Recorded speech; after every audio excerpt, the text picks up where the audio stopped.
Folks, they talk about living every day as if it's your last. And we think about it, and we wish we could. It sounds like a good idea. What if you had to? What if you knew that it just might be? That's pressure. And it has purpose, and that's coming up next. Nate Shultz, our guest next. Hello, friends, and welcome to another episode of Purpose Under Pressure, sharing stories of purpose and the storms that rise that threaten to knock us off course. But before we get into the show today, I'm so excited to share with you that Purpose Under Pressure is now brought to you by the Ruby Group Sandler Training in Ohio, serving Ohio local, small, medium-sized, large businesses and their sales efforts. And I'm excited that they are partnering with this show because this show is about purpose. I've known these guys for a long time. The sales world is full of pressure, but they bring purpose to it and help their customers understand that the services that they offer are the services their customers need. And so that takes skill, and these guys know what they're doing, and it fits. So if you have any questions about them, we'll talk about them a little more later. Right now, I'm Brian Lefelock. I'm glad you're here. Let's turn it up. Our guest today, I again, another disclaimer, is a friend, a longtime friend of mine, one of my best good friends. And he's also the managing partner of Spreng Smith Insurance in Ashland, and they're my insurance agency. So I'm going to let all the get the disclaimers out of the way. But I promise you that when you meet my friend Nate Shultz, you'll understand a different idea of purpose, and you'll see how it affects the way you see life moving forward. So I'm excited to share his story, and here he is. Welcome, Nate Shultz, to Purpose Under Pressure. Good morning. Good morning, Nate, and thank you very much for sharing the story. You and I have known each other for a long time. Our kids grew up together. You've helped me out of 100,000 jams as my insurance provider, and I appreciate that.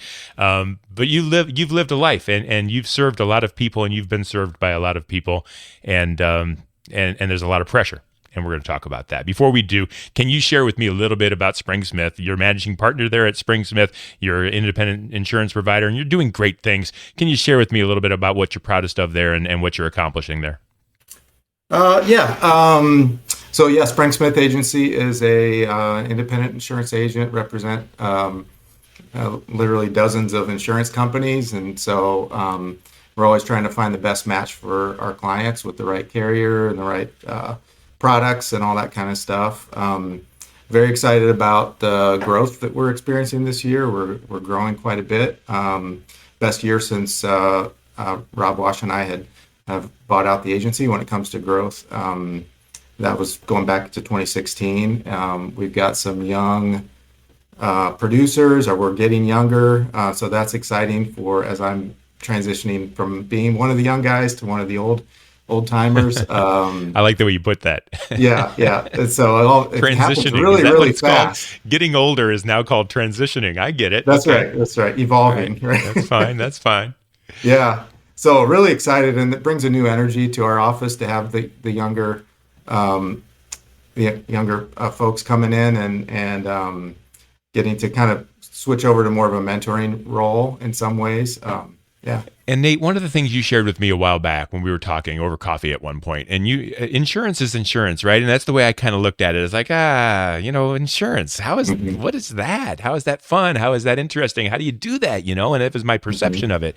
But you shared with me how much it means to you to be able to serve people and kind of what your purpose is as a person, not just about insurance, but taking care of people. Can you kind of share that story with our audience a little bit about why you feel insurance sales is so important, insurance provision is so important for people?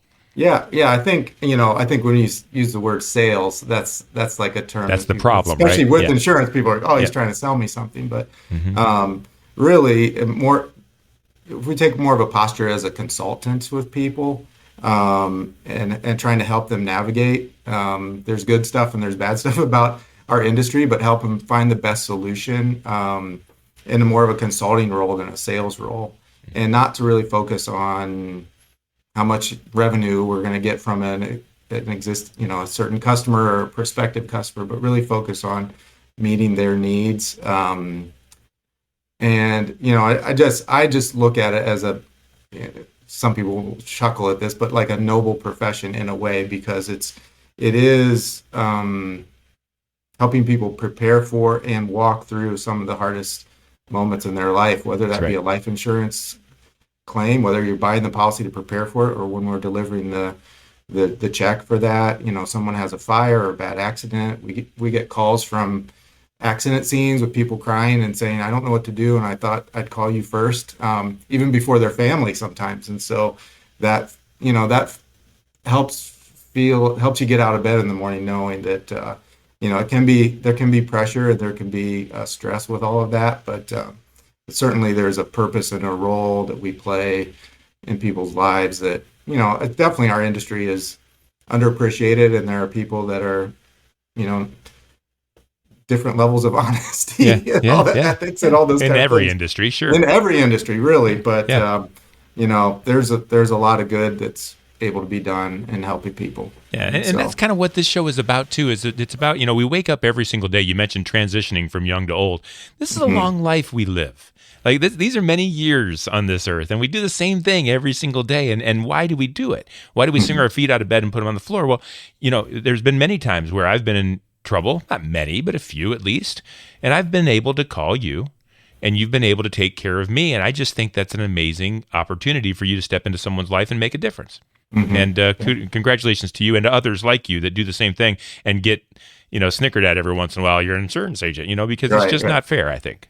So I agree with that. I still remember listening to, it was probably cassette tapes back in the day, but of you're not that old. Listening to some sales stuff, but Zig Ziglar listened to some of his stuff way back, and there's a quote from him, and I'm gonna butcher it, but it's something like, if you just help enough people every day, you'll get everything out of life that you'll want. And so that's always stuck with me, and it's always like, okay, just get in there and just start helping people. And it works really well when you're in the service industry, that you're going to be successful if you're just trying to help as many people as you can in whatever way they need helped. So that's right. And many people can learn many things from that in whatever industry they're in. So thanks for sharing that. And so let's get into the show. Let's talk about purpose, and let's talk about pressures that rise. And I know you are purpose driven. I know you as a fierce family man, a loving husband, a great friend.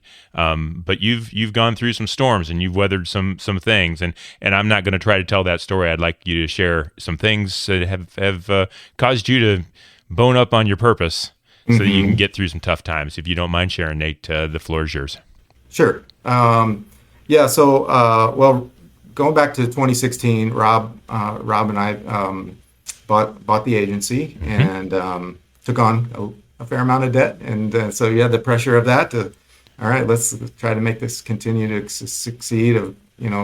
Very successful agency leading up to that point, but we wanted to keep it going and hopefully take things to another level. And did so you? that was 2016. Yeah, I think so. Yeah. You know what? I have a question then, if you don't mind me jumping in real quick, because you had already said it's not about revenue, it's not about making money and everything, and all of a sudden, right off the bat, you're in big time debt. So do you sacrifice some of your purpose to try to pay off a little bit of that and make a little bit more, or do you stick to your purpose and do it right? Yeah, I think stick to the purpose. That's never become too much of a because we've been able to continue to grow through the philosophy of just helping people. And I'm trying to think about any of the pressure. I don't feel like there was ever any sacrifice. I mean, we structured the debt payments in a way that we felt it would be reasonable. It would take enough time to be able to cash flow the debt payments and things like that. Okay. So that as long as we were growing, we wouldn't have to feel that strain too much. And so we've been able to do that. And so I think that was helpful in not having to sacrifice. Excellent. Good. Yeah. You do it right the first place, and the storm gets lighter on the other side. Right. Very good. Right. Mm-hmm. Cool. Yeah. So that was 2016. So that was a whole new level of, okay, what have we gotten ourselves into? But overall felt really good about it and the opportunity. And then fast forward in the next year in 2017 in the fall, my wife Jen got an unfortunate diagnosis of a terminal type of cancer, and really didn't know how much time we would have together at that point. And they said could be months, maybe a year or two, if things go really well and there's things we can do to treat. but the diagnosis did not look very good, and we were determined to do whatever we could through prayer or medical advancements that we would do everything that we could to fight it, to extend life as here as long as we could, and there was a lot of pressure on that. We ended up spending a few months in Houston, trying to get a kind of a cutting edge medical treatment for her. We spent a few weeks in Pittsburgh, and at the same time trying to work remote. And this is then ended up doing this for 4 years, fighting this battle. So that takes us through COVID, and so the unfortunate thing is right before we went to Houston for a few months, that was during the COVID, kind of the peak of the COVID crisis, and so we took, from the office standpoint, we had to figure out to pivot to people's be able to work remotely, and so that was something that so I could work remotely still and get the medical care down there that we needed at that time. So there was a kind of some things that were converging together that were all hard at the same time, but also, from a technological standpoint, made it possible that we could do that. And Nate, just to kind of give a little background, were you going to ask a question? Well, I'm interested in maybe walk us through this a little bit, because you mentioned that you had just purchased you just purchased things and stepped in, and then this happened. Yeah. And you were hoping for months. And I want to make sure we don't gloss over the fact that 4 years later, you're still showing purpose and you're still weathering the storm. And so that is amazing news and wonderful, but is it adding more pressure to the work environment, or are you figuring out a way to manage your life and work balance? Life comes first, but how is that going for you during this stage? Yeah, that's a great question. And I would say the first 6 months, there was just so much uncertainty. And that was probably the hardest time as far as the pressure. And that was before, going to Houston or Pittsburgh or any of those things. That was just, chemotherapy every couple weeks and hoping and praying that would be, helpful. And first 6 months, she felt pretty crummy. And then the cancer started to shrink. And we started to get into a routine, although deep down that uncertainty continued throughout the whole process, and we both knew that and had to kind of carry that the weight of the uncertainty. But as the cancer started to shrink, after 6 months, she started to feel better. Quality of life got better. Yeah. And then we had 3 years where she felt pretty good. She had to go get treatments every couple weeks and tolerated them very well. And we got kind of able to live a normal life with work. And a lot of people would come up to me and say, or talk on the phone and say, "Oh, I saw your wife. She looks so good. She beat that, didn't she?" And it's like, well, she's still battling, but yeah, she's doing really great. Yeah. And and so, I mean, she looked so well around the community that a lot of people thought that was no longer an issue for us. But yeah, it was still, something that was a daily thing that we had to communicate and live with and try to live as normally as we could. And Nate, if you don't mind sharing, just because I feel like I want to hear it too. Tell me a little bit about Jen's purpose through this and the way she fought through this battle. Just kind of shine a little light on, was she able to help you? It can't be easy for her. Was she able to help others? I know that's what she cared about. I'm just interested in her perspective over those years. Yeah, she really spent those years investing in other people, her friends, and she wasn't, working in a job at that point, and the kids were college and late high school, and so they weren't quite as demanding on her time, and so she spent a lot of time investing during the day with friends, and obviously for the kids and our family in the evenings, and just really wanted to. I would say it was for both of us. We really felt a new sense of like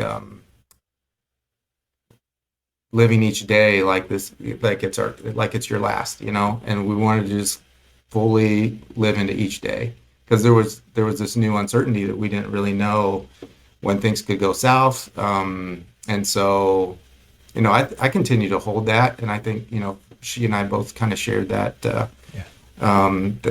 discussed that, like, okay, we're going to kind of take a go for it mentality on everything. Nate, what's that like? Share with us what it's like to live your life as if it's your last day. We hear songs about it, we think about it, we wish we would do it, but we don't. And you did. What's that like? I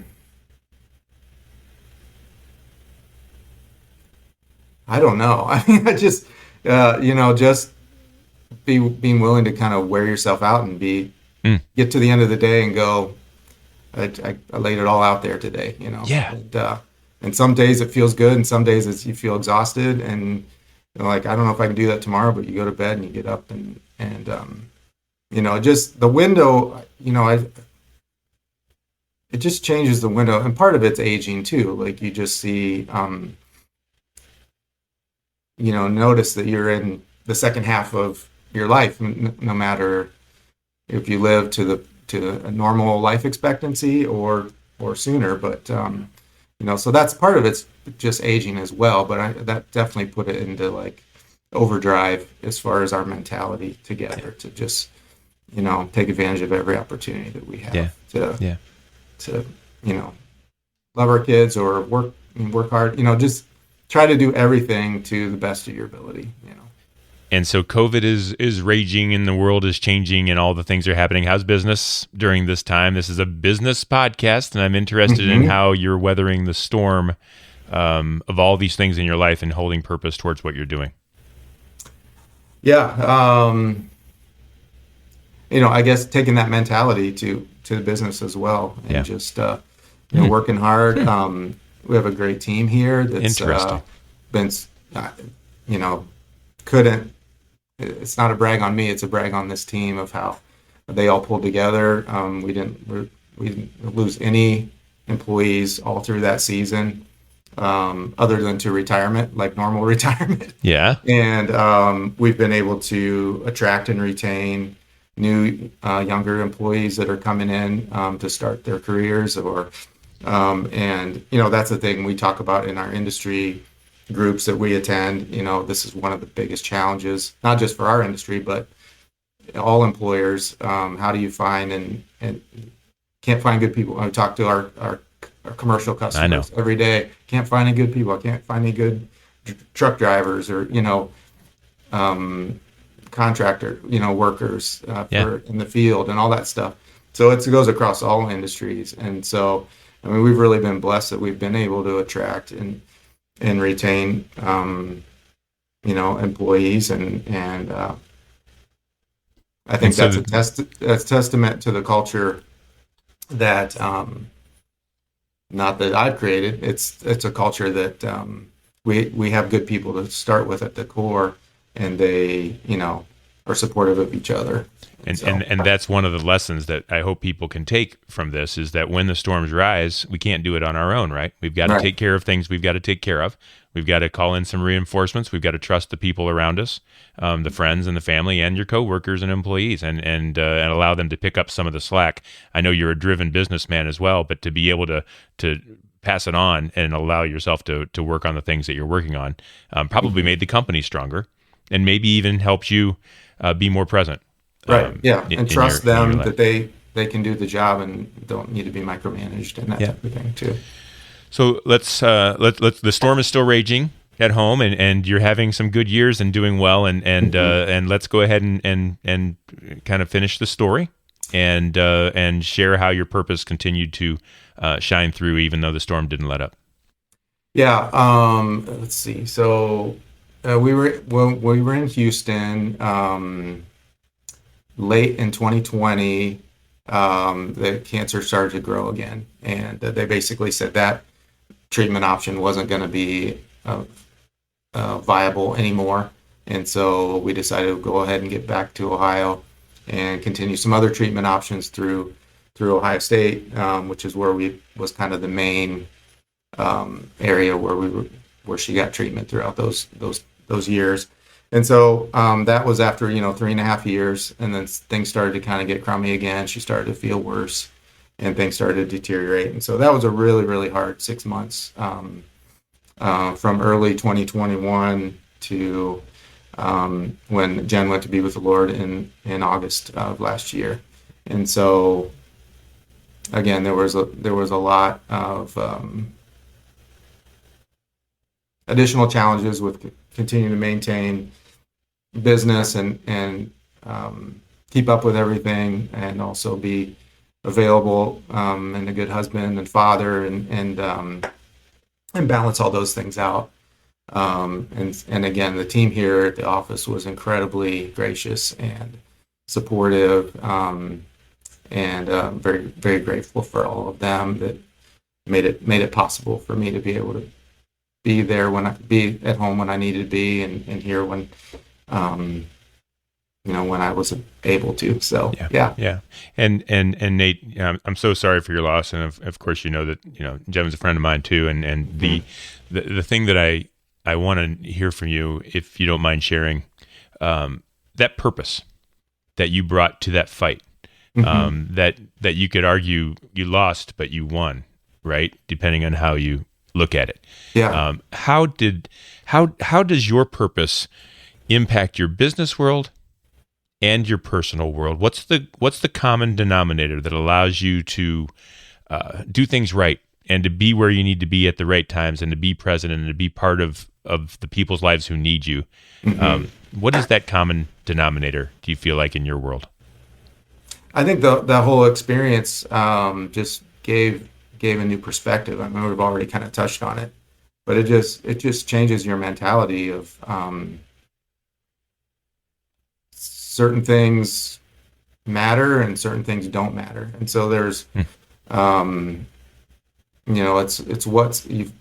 I think you try to focus more on what's important, and again, kind of living each day like you've got only so many left, and the things that not getting as upset probably as on the little things that really aren't important, and so letting that stuff go and focusing on you still have the urgency of it everyday tasks and things like that's always a battle to focus on the important, because there's just a tidal wave of the little things that need to be done. And but yeah, I think discerning between what's important and what's really unimportant, it's given me a new perspective, and I haven't arrived at that, but I think I've grown a lot through that season. And just to kind of wrap it up, I love to see the smile on your face every so often, and I marvel at your strength. And I'm wondering what's it like now? You've got your kids, you've got your business, you've got your life, and your life moves on. And I know part of your purpose is to live a good life. And are you okay, Nate? I just want everybody to know that you're all right. I'm okay. I'm great. Yeah. Well, I appreciate that. Nate, if someone wanted to reach out to you, and I just, this whole show is meant to help people. And I know that's what you're meant to do too. And that's why I didn't mind, after a little bit of time, inviting you to see if you would be interested in sharing that story. I think it's important to people to hear. I think that last message about knowing what's important and letting go of the little things is something most of us just can never experience. And so I really thank you for sharing that. I hope that perhaps you've inspired some folks. And if you have, and if someone wants to talk to you about their own life and ways that you can impact them, either in the insurance world or if they just want to talk to you, how would they reach out to you? Sure. Yeah.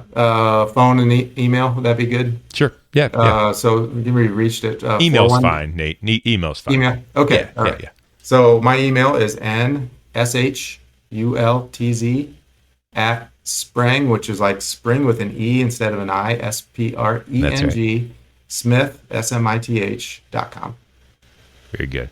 Nate Shultz, managing partner with Spreng Smith Insurance. I can't thank him enough for sharing his story. I'm glad he's able to share his story. I'm sorry that he has to share the story, but it's part of life and it's part of the storms. And Nate, you have weathered them like no other that I know. And I God bless you for that. And I wish you so much great, amazing time in what's the rest of our lives together. So thank you for being a guest on Purpose Under Pressure. Thanks, Brian. Folks, that's the show, and we do it once every week, and they're not always that stormy, but they're always filled with purpose, and they're always filled with pressure. And so this show is brought to you by Sandler Sales Training and the Ruby Group, and if you'd like to visit the Ruby Group, Sandler.com, please do. You're going to find all more information about how you can add purpose to your sales efforts with the Ruby Group. Check out BrianMediaStrategies.com for more Purpose Under Pressure episodes. And if you want to talk to me about anything at all, you can find me there too. This is Purpose Under Pressure. I'm Brian Leffelock, and we'll turn it up again next week. See you then.